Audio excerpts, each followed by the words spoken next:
the property. It was enclosed to house their final remains. Dubois was born in Great Barrington in Massachusetts to Alfred Dubois and Mary Sylvina Beckhardt.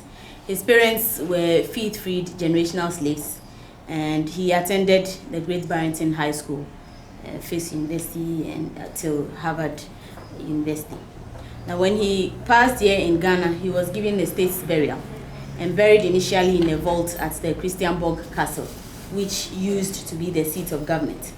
Then 23 years later, in June 1985, when the museum was established, his remains were reinterred. So we have him reburied here in his home.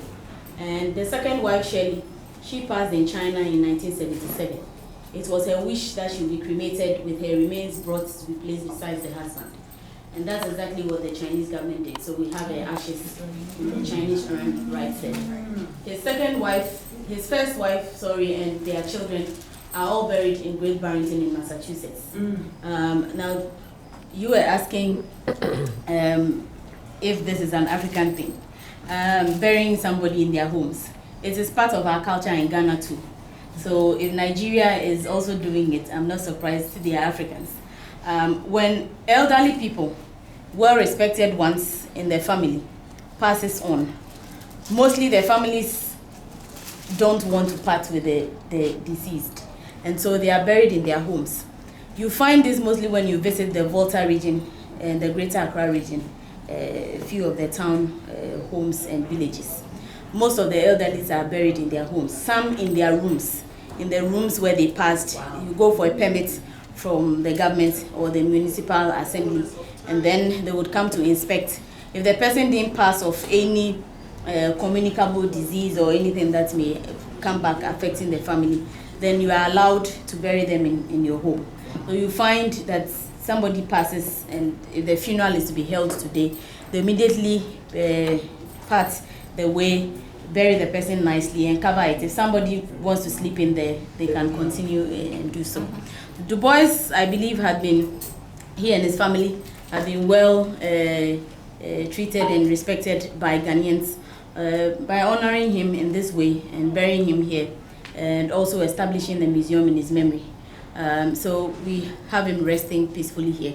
On the walls, we have a few of the photos from his first burial. And the ceiling, as you can see, looks like the spider's web. That is part of our folklore. It is the spider's web that depicts wisdom. When you read most of our Anansi stories, you see the spider's web there. The stools in here were gifts the Duboises had received. These were old furniture designs, and so we started having modern day designs. You find these in most homes in Ghana, but because people prefer modern things, you mostly meet the modern ones before you see these ones. These days, most people use them for decoration. But as part of my culture as a Ghan, if I am to be married in my family, my dowry comes with a stool. So whoever marries me will have to come with a stool. And if the family does not pressure you to come with a stool, if I have a baby, you must get me a stool and the baby a stool as well. And we have female and male stools. So as you look, you see a few of them are high and some of them are low.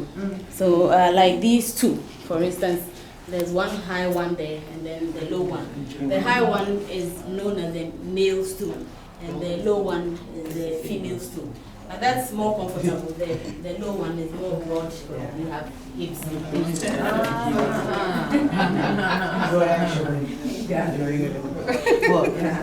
Well, thanks for visiting.